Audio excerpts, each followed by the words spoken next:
Genesis chapter 41. And it came to pass at the end of 2 full years that Pharaoh dreamed, and behold, he stood by the river.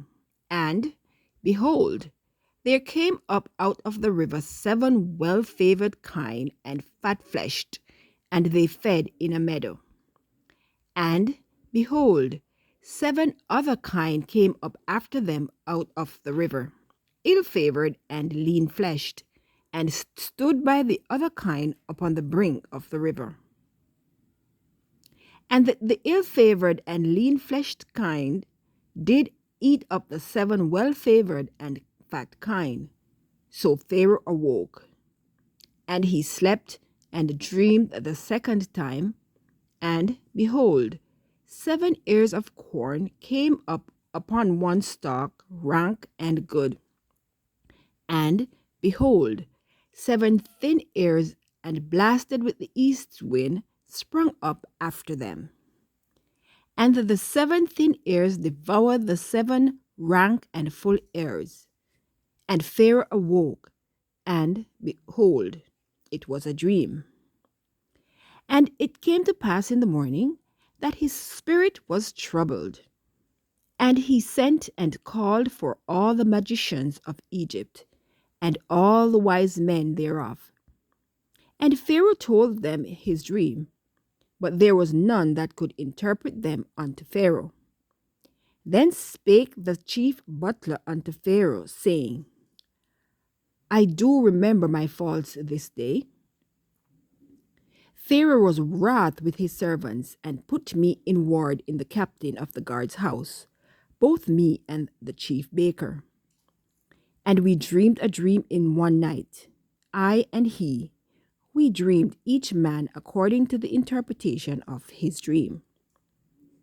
And there was there with us a young man, a Hebrew, servant to the captain of the guard.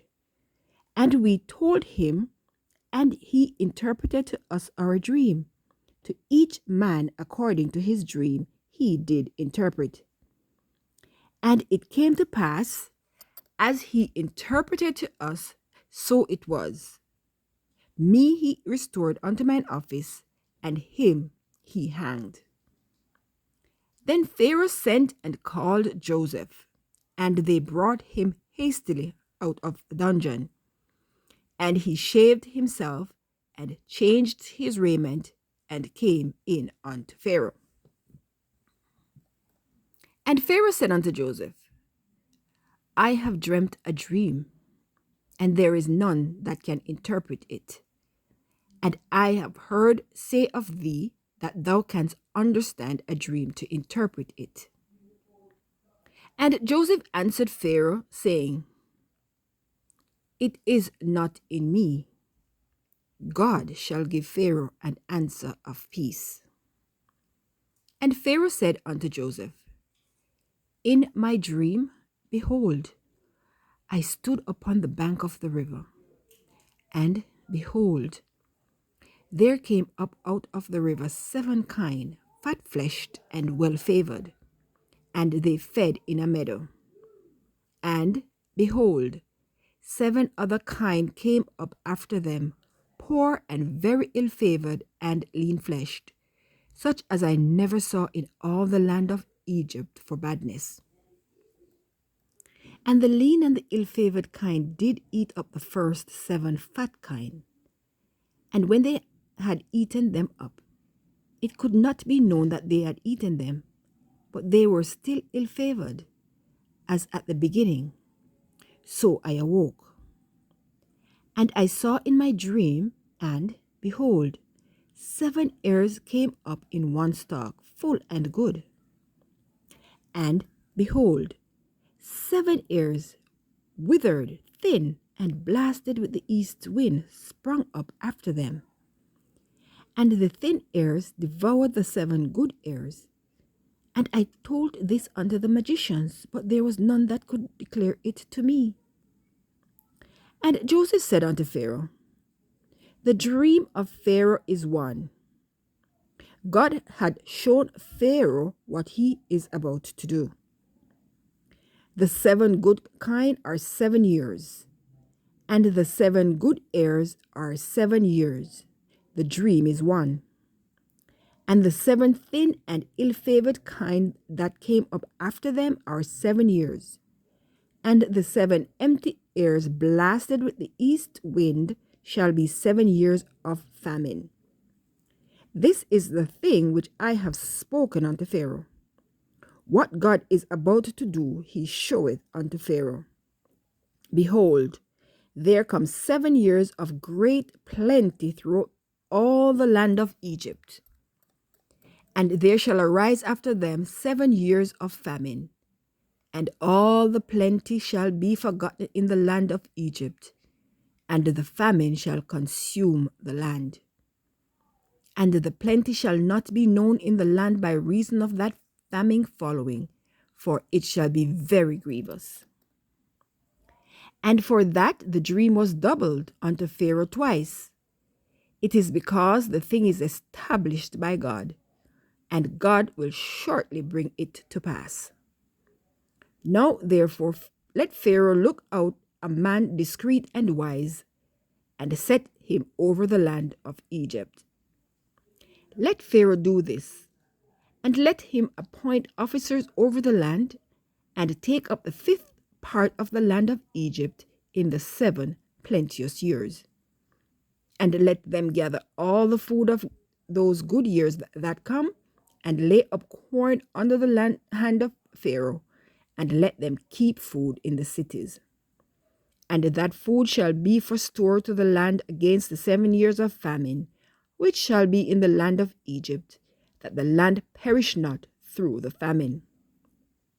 And the thing was good in the eyes of Pharaoh, and in the eyes of all his servants. And Pharaoh said unto his servants, Can we find such a one as this is, a man in whom the Spirit of God is? And Pharaoh said unto Joseph, Forasmuch as God had shown thee all this, there is none so discreet and wise as thou art. Thou shalt be over my house, and according unto thy word shall all my people be ruled. Only in the throne will I be greater than thou. And Pharaoh said unto Joseph, See, I have set thee over all the land of Egypt. And Pharaoh took off his ring from his hand, and put it upon Joseph's hand, and arrayed him in vestures of fine linen, and put a gold chain about his neck. And he made him to ride in the 2nd chariot which he had. And they cried before him, Bow the knee, and he made him ruler over all the land of Egypt. And Pharaoh said unto Joseph, I am Pharaoh, and without thee shall no man lift up his hand or foot in all the land of Egypt. And Pharaoh called Joseph's name Zaphnath-Paaneah, and he gave him to wife Asenath, the daughter of Potipherah, priest of On. And Joseph went out over all the land of Egypt. And Joseph was 30 years old when he stood before Pharaoh, king of Egypt. And Joseph went out from the presence of Pharaoh, and went throughout all the land of Egypt. And in the 7 plenteous years the earth brought forth by handfuls, and he gathered up all the food of the 7 years which were in the land of Egypt, and laid up the food in the cities. The food of the field, which was round about every city, laid he up in the same. And Joseph gathered corn as the sand of the sea, very much, until he left numbering, for it was without number. And unto Joseph were born 2 sons before the years of famine came, which Asenath, the daughter of Potipherah, priest of On, bare unto him. And Joseph called the name of the firstborn Manasseh, for God said, He had made me forget all my toil and all my father's house. And the name of the second called he Ephraim, for God had caused me to be fruitful in the land of my affliction. And the 7 years of plenteous, that was in the land of Egypt were ended, and the 7 years of dearth begun to come, according as Joseph had said. And the dearth was in all the lands, but in all the land of Egypt there was bread. And when all the land of Egypt was famished, the people cried to Pharaoh for bread. And Pharaoh said unto all the Egyptians, Go unto Joseph, what he said to you, do. And the famine was over all the face of the earth. And Joseph opened all the storehouses and sold unto the Egyptians. And the famine waxed sore in the land of Egypt. And all countries came unto Egypt to Joseph for to buy corn, because that the famine was so sore in all lands.